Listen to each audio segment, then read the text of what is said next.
The chamber of the Galactic Council was the largest hall in the known galaxy. Its ceiling rose so high that the light from the crystals above looked like distant stars. Hundreds of alien delegates sat in curved rows, their eyes and voices fixed on the center. In the middle stood the accused, Earth's allies, the Chiron, a peaceful race of scholars and builders. Their tall forms trembled as the charges were read aloud. The council leader, a creature with a crown of silver horns, spoke with a voice that echoed across the chamber. He declared that the Chiron were guilty of secret wars, guilty of breaking treaties, guilty of plotting against the galaxy. The words were lies, and everyone knew it. Yet the votes were already decided. The council had chosen its target long before the trial began. Earth's ambassador, a gray-haired man named Jonathan Hale, rose from his seat. His voice was calm but sharp as steel. He said the charges were false. He said the Chiron had never raised a weapon against anyone. He said the council was not seeking justice but control. His words made the hall fall silent for a brief moment, but the silence was broken by laughter. Delegates from the stronger empires jeered at him. They called humans young and reckless, too small to understand the galaxy. The council leader struck the floor with his staff and demanded silence. The vote would begin. One by one, the great empires raised their hands or flicked their wings or signaled their assent. One by one, the lights on the council wall turned red. Guilty. Guilty. Guilty. Jonathan Hale felt his chest tighten as the final votes were cast. Only Earth and a few small races voted against, but their voices were drowned in the sea of red. The council declared its judgment. The Chiron were to be erased. No exile, no mercy, no second chance. Eradication. A roar filled the chamber as if justice had been done, but Hale saw only betrayal. The Chiron fell to their knees, their great eyes wide with disbelief. They had trusted the council. They had believed in peace. Now peace was broken by those who claimed to guard it. Within hours, council fleets moved across the stars. The skies of the Chiron homeworld turned dark with ships. Cities of crystal and light, built over thousands of years, fell under fire. Great towers collapsed. Rivers boiled under bombardment. Entire generations were silenced in a storm of flame. The broadcast was shown live to the galaxy. Every world, every species saw it. And hidden among the millions of watching eyes were humans, silent and still. On Earth, in the War Command Center, generals and admirals stood in shadow. Their screens showed the destruction. Their faces were grim but not surprised. They had warned the Chiron. They had warned the council. Now the warning had become truth. Humanity watched, and humanity remembered. Back in the council chamber, Jonathan Hale remained standing. He did not sit even as the session closed. He looked at the faces of the delegates, one by one. He saw their pride, their arrogance, their comfort in power. And he knew something they did not. He knew Earth would not forgive. The council thought Earth was weak. They thought humans were too few, too young, too scattered across the stars. They believed Earth would bow down, swallow its anger, and accept its place. But in the silence of Hale's stare, there was no fear. Only patience. He walked out of the chamber without a word. The council delegates whispered that Earth would break. They laughed and turned away. None of them saw the shadow growing behind his eyes. None of them saw the storm waiting in the dark. In the days that followed, the galaxy moved on. Trade routes reopened. Fleets returned to their stations. The Chiron were gone, their worlds in ruins, their name erased from records.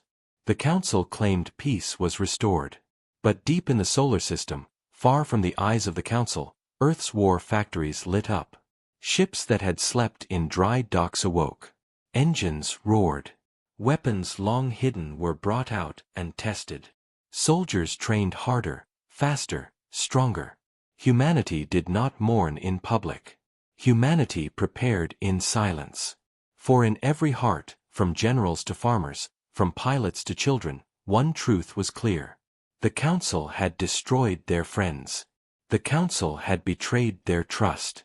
And one day soon, the Council would pay the price. The galaxy believed Earth had fallen silent. After the destruction of the Chiron, no human ambassador spoke in the Council. No human ships moved beyond their borders. To outsiders, it looked like fear. The alien empires mocked Earth in their broadcasts. They said the humans had learned their place. They said Earth would never dare to stand against the Council. But inside the solar system, far from the eyes of the galaxy, shadows of war were moving. Beneath the surface of the moon, in tunnels carved deep into stone, the War Command Center was alive with light. Generals studied star maps. Admirals traced the paths of enemy fleets. Engineers carried plans for new weapons from one lab to another. No one outside Earth knew how far humanity had advanced. No one outside Earth knew what had been hidden. On Mars, shipyards that had once built slow colony transports now produced warships with black hulls and silent engines. They were not listed on any registry. They did not appear on any Council report. In the asteroid belt, mining stations secretly became weapons factories. Ore was turned into cannons, armor, and shields. Workers did not complain. Every strike of their tools was filled with anger. Every ship they built was built with memory of the Chiron. In Earth's orbit, fleets gathered quietly. Old ships were upgraded with new weapons. Prototypes that had been too dangerous for peace were brought out of vaults. The commanders spoke little, but their eyes were hard. They remembered the Council's laughter when the Chiron pleaded for mercy. They remembered the arrogance of the empires that thought humans weak. Those memories became fire, and that fire fueled every plan. Jonathan Hale returned from the Council chamber to Earth. His face was calm, but his voice was sharper than steel when he spoke to the War Command. He said the time for warnings was over. He said the Council would only understand strength. He said Earth's fleet must be ready for the day of reckoning. His words were heard by every officer, every soldier, every worker.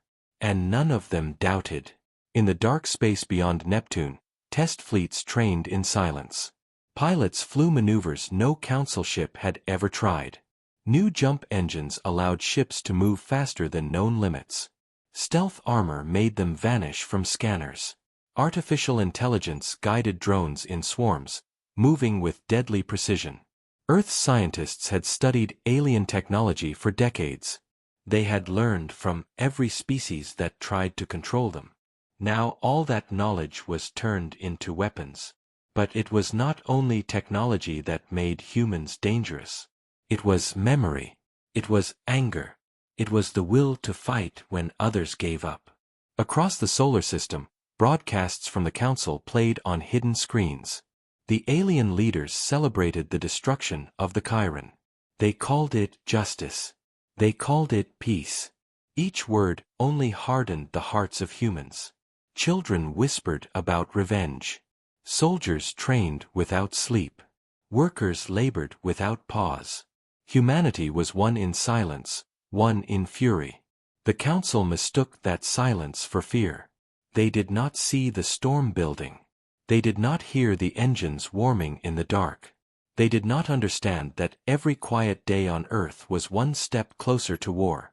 Rumors spread among the smaller species of the galaxy. Traders spoke of strange movements near human space. Refugees whispered that Earth was preparing something. But when they asked the Council for answers, they were dismissed. The Council said Earth was harmless. The Council said humans would never rise. The Council was blind. In the War Command Center, maps glowed with red lines. Each line marked a Council fleet. Each dot marked a human ship. Plans were drawn, erased, and drawn again. Generals argued, but all agreed on one truth. The Council must pay for the Chiron. The Council must learn fear. In one hidden meeting, Admiral Sarah Kane spoke to her officers. She told them that Earth's first strike would not be for conquest. It would be for a message. The galaxy must see that betrayal had a price. The galaxy must see that Earth was not prey, but predator. Her words burned into the hearts of every soldier. The shadows of war deepened. The galaxy laughed at Earth's silence. But soon that silence would break. Soon the war fleet of humanity would rise from the dark. And when it struck, the galaxy would never forget. The first strike came on a quiet night. At the edge of human space, a council patrol fleet drifted lazily across the stars. 10 warships carried the banners of the council, their commanders proud and careless. They believed the humans were broken. They believed Earth would never dare to raise a hand. Their laughter echoed through the comm channels as they spoke of the Karen's ashes. They called humans cowards. They called them children. But far from their eyes, hidden in the blackness of space, Earth's fleet was waiting. Admiral Sarah Kane stood on the command deck of the warship Resolute. Her eyes were locked on the glowing shapes of the enemy ships on the screen. She gave no speeches, no warnings. Her voice was calm when she spoke the order. Engage. In an instant, the silence of space shattered. From the shadows, Earth's warships surged forward. Black hulls reflected no light. Engines roared. The first volley of missiles tore through the Council's lead cruiser before it could raise shields. Fire exploded across its surface. Seconds later, beams of white energy lanced out from human destroyers, cutting another ship in half. Panic filled the Council fleet. Their commanders shouted orders, but confusion reigned. Their sensors failed to detect half the human ships. Stealth armor blinded them. Drones swarmed in waves, darting through their defenses, tearing weapons apart. Within minutes, the patrol fleet was in chaos. One after another, Council ships fell. Explosions lit the darkness like new stars. Admiral Kane watched without emotion. She had seen the broadcasts of the Chiron cities burning. She remembered the Council's laughter. Now it was their turn to burn. The humans fought with precision, every shot placed, every maneuver perfect. They had trained for this moment in silence, and now their silence became fury. The last surviving Council cruiser tried to flee. Engines flared as it turned toward the nearest jump point. But before it could escape, 3 human frigates cut across its path. Their weapons fired in unison, ripping the ship apart. Pieces of molten metal spun into the void. The battle was over. Not one Council ship survived. For the first time in history, a human fleet had destroyed a Council fleet without loss. The galaxy trembled as the news spread. The Council tried to hide the truth, but traitors carried the story. Refugees whispered the tale. The humans had struck back. The humans had won. On distant worlds, alien citizens gasped. Could it be true? Could Earth defy the Council? In hidden corners of the galaxy, oppressed species whispered of hope. If humans could fight, maybe others could too. But in the halls of the Council, fear turned to rage. The leaders of the great empires demanded answers. How had humans built such ships? How had they moved unseen? How had they won so easily? The Council leader slammed his staff on the floor and vowed revenge. He promised that Earth would be crushed, its fleets burned, its people enslaved. He promised that the galaxy would see the price of defiance. Yet his words could not erase the images of burning Council ships. They could not erase the whispers that humans were stronger than anyone had believed. Back on Earth, Admiral Kane addressed her fleet. Her voice was calm, but her eyes were sharp. She told her soldiers that this was only the beginning. She told them the Council would come with fury and fire.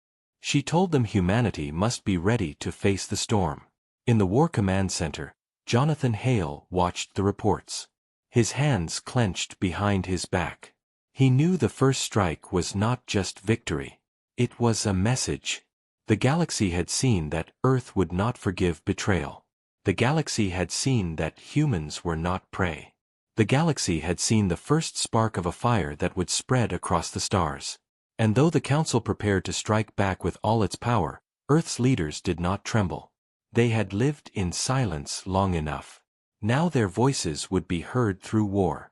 In the void of space where the battle had ended, debris floated in silence. Burned metal, shattered weapons, and the broken flags of the Council drifted like ghosts. But hidden among the wreckage, human ships slipped back into the dark. They left no trace, no warning. Only fear. The first strike had begun, and it was only the start of Earth's revenge. The Council's rage burned hotter than any star. The news of their patrol fleet's destruction spread faster than their sensors could silence it. Across the galaxy, alien worlds whispered that humanity had struck back. Some called it madness. Others called it bravery. In the great halls of the Council, leaders of the empires gathered in fury. They demanded punishment. They demanded the end of Earth. Orders were given. A massive fleet would be assembled. Thousands of warships from dozens of empires would march to the solar system and crush humanity in one strike. The Council promised that no human city would survive, that no human ship would remain. The galaxy believed the Council. But Earth was not blind. Their spies heard the whispers. Their scouts saw the movements. In the War Command Center, generals studied the coming storm. The enemy would not come in secret. They were too proud. They wanted the galaxy to see humanity's destruction. Admiral Sarah Kane stood before a glowing map of the solar system. Red markers showed the incoming fleet, vast and unstoppable. Her voice was steady as she told her officers that Earth could not fight the Council with numbers. They must fight with cunning. They must turn the solar system itself into a weapon. And so the trap was laid.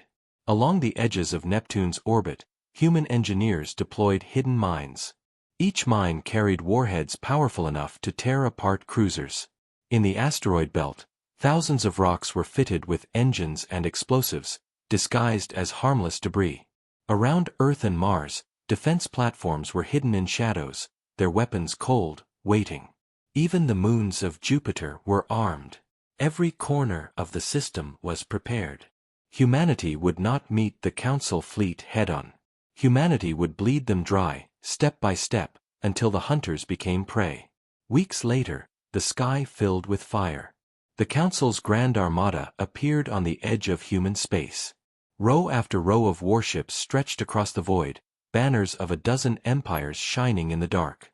Their commanders were confident. They believed the battle would be short. They believed humans would beg for mercy. They did not know they were flying into a cage. The fleet advanced past Neptune, engines roaring, shields glowing. For a moment, all was quiet. Then the first mine exploded. A Council destroyer vanished in a sphere of flame. Before the others could react, another mine detonated, then another. Panic spread. Sensors failed to track the hidden weapons. Ships crashed into each other as they tried to scatter. More explosions tore through their ranks. In the command ship, Council admirals shouted orders, but chaos drowned their voices. And then came the asteroids. From the belt between Mars and Jupiter, thousands of rocks suddenly moved, pushed by hidden thrusters. They tumbled into the path of the fleet. Some smashed into cruisers, tearing them apart. Others exploded as hidden charges ignited. Fire spread through the Council lines. Amid the confusion, Earth's war fleet appeared. Black ships burst from hiding, weapons blazing. They struck from the flanks, cutting through broken lines. Missiles rained down. Beams of energy slashed through shields. Human drones swarmed like locusts, tearing engines and weapons apart. The Council fleet tried to regroup, but every movement brought them into another trap. Platforms hidden in Jupiter's shadow opened fire, ripping through ships that thought they had found safety. Moons launched missiles that screamed across space. For every human ship lost, 10 Council ships burned. Admiral Kane stood calm on her deck, eyes fixed on the chaos. She gave her orders with precision, every move designed to bleed the enemy. She did not waste ships in reckless charges. She let the traps do their work. She let the arrogance of the Council destroy them. Hours passed, and the battle became a slaughter. The great armada that was meant to crush Earth found itself broken, scattered, and hunted. Ships fled in every direction, but few escaped. The void around Jupiter was filled with fire, wreckage, and silence. The trap had closed, and the trap had won. Across the galaxy, the news spread once again. The Council's great fleet had been destroyed, not in victory but in humiliation. Humanity had stood against the power of empires and survived. Humanity had turned the solar system into a graveyard for invaders. In the chambers of the Council, leaders raged and cursed, but fear lurked behind their anger. If humans could do this, what else were they capable of? On Earth, people did not cheer openly. They worked, they trained, they built. They knew the war was not over. They knew the Council would come again, stronger and more desperate. But in their hearts, the fire burned brighter. They had faced the storm and endured. They had sprung the trap and shown the galaxy that Earth would not kneel. And in the silence after battle, Admiral Kane whispered to her officers. Her words were simple, but they carried the weight of destiny. This is only the beginning. The galaxy could no longer laugh at Earth. After the trap at Jupiter, after the destruction of the Council's mighty fleet, the whispers of fear grew louder. In the markets of alien worlds, traders spoke of human weapons that could vanish from scanners. Refugees whispered of human ships faster than light. Even soldiers of the Council wondered if their leaders had made a mistake. For centuries the galaxy had believed humans were weak. For centuries they thought Earth was small and backward. Now the mask was falling, and the truth was rising. The truth was that humanity had secrets, secrets buried deep beneath the silence of peace. In hidden vaults beneath Earth's mountains, ancient projects came alive. Engines that had once been considered too dangerous now roared to life. Scientists brought out designs that had been locked away for decades, designs created from the wreckage of ships that had fallen to Earth long ago. Humanity had always been curious, always hungry for knowledge. When alien probes had first entered the solar system, humans had not only studied them, they had copied them. When alien weapons had been found, humans had not only dismantled them, they had rebuilt them in their own way. They had taken what others made and turned it into something stronger. This was Earth's greatest strength. Not numbers, not size, but the power to adapt. On the icy plains of Europa, deep under its frozen crust, a secret lab had been working in silence for years. There, engineers created artificial intelligence that could command fleets of drones with speed no organic mind could match. These AIs were not servants. They were partners, bonded with human commanders, guiding ships with precision that even the Council feared. On Mars, soldiers trained in exo-armor that made them faster, stronger, and harder to kill. The suits were built from alloys the Council had never seen, powered by reactors small enough to fit in the chest. A single armored human could fight like a squad. A squad could fight like an army.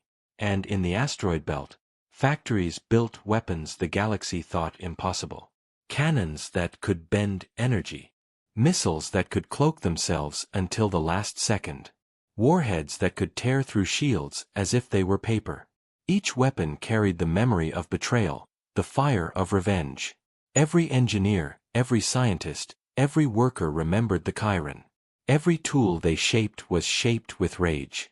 Admiral Sarah Kane knew the Council would come again. She walked through the shipyards of Mars, watching new vessels rise from steel and fire. These were not the clumsy frigates of old.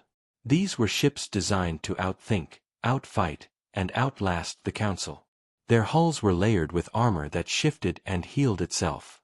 Their engines could leap across systems faster than any charted route.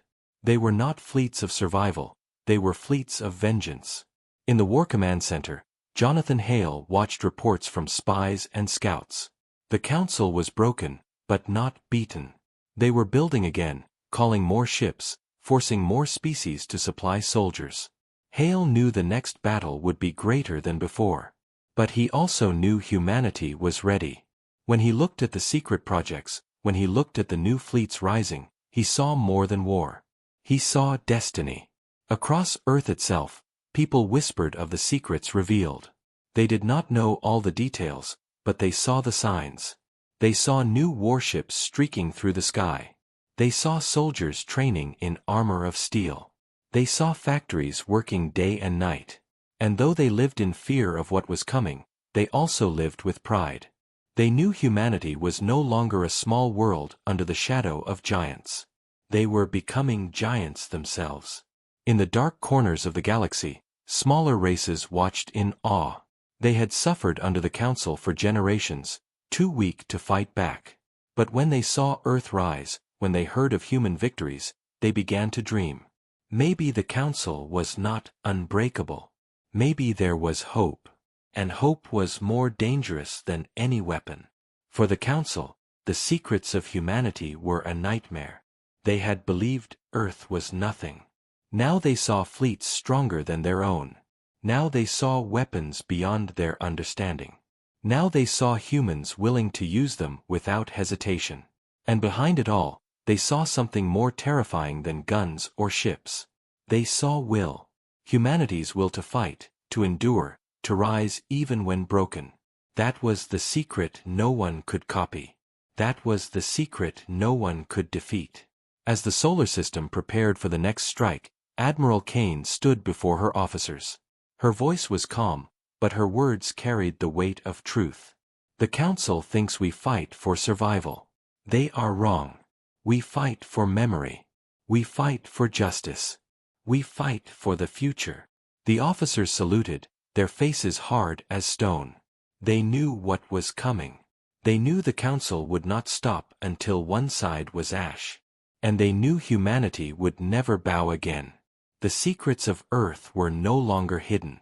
They were rising, burning, ready to be unleashed. The galaxy had seen shadows. Now it would see fire. The moment of silence ended when Earth decided to strike back. The solar system was no longer just a shield. It was a fortress, and the fortress was ready to move. Admiral Sarah Kane stood on the bridge of the warship Resolute, her eyes fixed on the star map before her. Red markers showed the Council's supply lines stretching across the galaxy, fat and slow, guarded only by patrols. If those lines were cut, the Council's power would bleed. If their shipyards were destroyed, their fleets would wither. Humanity would no longer wait for the enemy to come. Humanity would carry the war into their heart. Orders spread like lightning through the fleet. Ships that had hidden in Earth's orbit now rose into the dark. Carriers launched squadrons of drones. Destroyers powered their jump engines. Battleships gleamed with weapons never seen before. For weeks the galaxy had believed Earth was on the defensive. Now the truth was revealed. Humanity was on the attack. The first strike hit a Council shipyard orbiting a gas giant. The defenders were confident at first. They saw only a handful of human warships and laughed. But then the drones swarmed in thousands, guided by cold intelligence. They slipped through the gaps, tearing weapons apart. Missiles struck the station's fuel lines, igniting flames that wrapped around the docks. Human battleships emerged from the void, their cannons firing beams that split cruisers in two. In less than an hour, the shipyard was nothing but wreckage, drifting in fire. The news spread before the smoke cleared. The Council tried to silence it, but they could not hide burning worlds. Panic grew as human fleets struck again and again. Supply convoys vanished in the dark, ambushed by cloaked frigates. Colonies that had once flown the Council's banners awoke to find human warships above their skies. Stations that had believed themselves untouchable now burned. The hunters had become the hunted. Across the galaxy, oppressed species watched with wide eyes. For the first time in generations, they saw the Council bleed. For the first time, they saw a force strong enough to stand against the empires. Whispers turned into action. Rebellions began to spark. On distant mining worlds, slaves rose against their masters. On forgotten colonies, soldiers refused to follow Council orders. And at the center of it all, the name of humanity was spoken with awe and fear. In the Council chambers, leaders raged. They could not understand how Earth had become so strong, so fast. They demanded greater fleets, harsher punishments, more control. But the harder they clenched their fists, the more the galaxy slipped away. Jonathan Hale watched the chaos with sharp eyes. From the War Command Center, he received reports of every strike, every rebellion, every new ally that whispered to humans in secret. He knew humanity was not yet strong enough to conquer the galaxy, but they did not need to. They only needed to break the Council's illusion of power. And that illusion was already shattering. Admiral Kane's fleet moved deeper. They struck not only ships and stations, but symbols. On one world, they destroyed a monument built to honor the Council's rule, broadcasting its fall to the stars. On another, they freed thousands of prisoners who had been condemned for resisting. Every action sent a message: Earth does not forgive, Earth does not forget. With every victory, more species rose in courage. Some sent secret supplies. Some sent soldiers. Some simply refused to obey the Council any longer. The galaxy was no longer united under fear. It was dividing, and Earth's shadow was at the heart of the divide. But the war was not easy. For every victory, humanity paid in blood. Ships were lost, soldiers fell, and battles dragged on in endless fire. Yet the will of humanity did not break. The memory of the Chiron kept them moving, the memory of betrayal kept them strong. When soldiers buried their dead, they swore the war would not end until justice was won. And so the counterattack grew. From the dark edges of space, from the hidden shipyards of Mars, from the steel factories of the asteroid belt, Earth's fleet spread like wildfire. The Council that had once thought itself eternal now trembled. Their supply lines were shattered, their colonies burned, their allies questioned their strength. Humanity had turned defense into offense. Humanity had carried the war beyond its borders. Humanity had shown the galaxy a truth no one could ignore. Earth was no longer a victim. Earth was a power. And as the Council tried to gather what remained, one thought echoed across the stars: if humans could strike this hard now, what would they do when they reached the Council's own capital? The galaxy held its breath as Earth's fleet moved toward the core systems of the Council. For months the Council had bled, its fleets shattered, its colonies burned, its supply lines torn apart. Yet still its leaders clung to power, shouting promises of revenge, vowing to crush the humans who had dared to rise. But their voices no longer carried the weight they once did. Across the stars, empires that had once obeyed now hesitated. Species that had once bowed in fear now stood silent, watching, waiting. The illusion of control was broken, and Earth's shadow stretched closer to the Council's heart. Admiral Sarah Kane led the fleet through the final jump. Before her on the screen glowed the Council's capital world, a jewel of lights and towers, defended by fleets that still numbered in the thousands. It was the seat of power, the heart of arrogance, the place where the Chiron had been condemned to death. Now it would face the judgment of humanity. The Council's admirals scrambled to form their lines. Warships filled the skies, shields glowing, weapons ready. Their leaders believed Earth's fleet would hesitate. They believed the humans would not dare to face such power head-on. But Admiral Kane gave no sign of fear. She ordered the attack, and Earth's war fleet surged forward. The battle that followed shook the heavens. Council ships fired in endless waves, but Earth's new shields bent the fire away. Human drones swarmed in clouds, overwhelming defenses. Battleships exchanged fire at point-blank range, their cannons roaring like thunder. Missiles screamed through the dark, striking stations and fortresses. One by one, the outer defenses fell. The Council's admirals shouted for reinforcements, but there were none left. Their fleets had already been shattered. Their allies had abandoned them. Now they were alone. Inside the great council chamber, the leaders of the empires watched the battle unfold on giant screens. Their voices were no longer proud. They argued, they cursed, they blamed each other. Some demanded surrender, others demanded more blood. But the sound of explosions shook their walls, and their arguments turned to silence. Outside, Earth's fleet pressed deeper, cutting through the last defenses. For every ship lost, 3 more council ships burned. The capital world's skies glowed red with fire. At last, the great fortress that orbited the planet, the pride of the council, was torn apart in a storm of missiles. Its wreckage rained down, burning like falling stars. The council leaders knew then that their time was over. Admiral Kane stood tall on her bridge, her voice steady as she gave the final command. Human ships descended into orbit, their weapons aimed directly at the capital. The message was clear: surrender or burn. In the chamber, silence reigned. At last, the council leader, the one with the silver horns who had condemned the Chiron, rose from his seat. His voice trembled as he called for truce. He begged for mercy, claiming humanity's revenge was complete.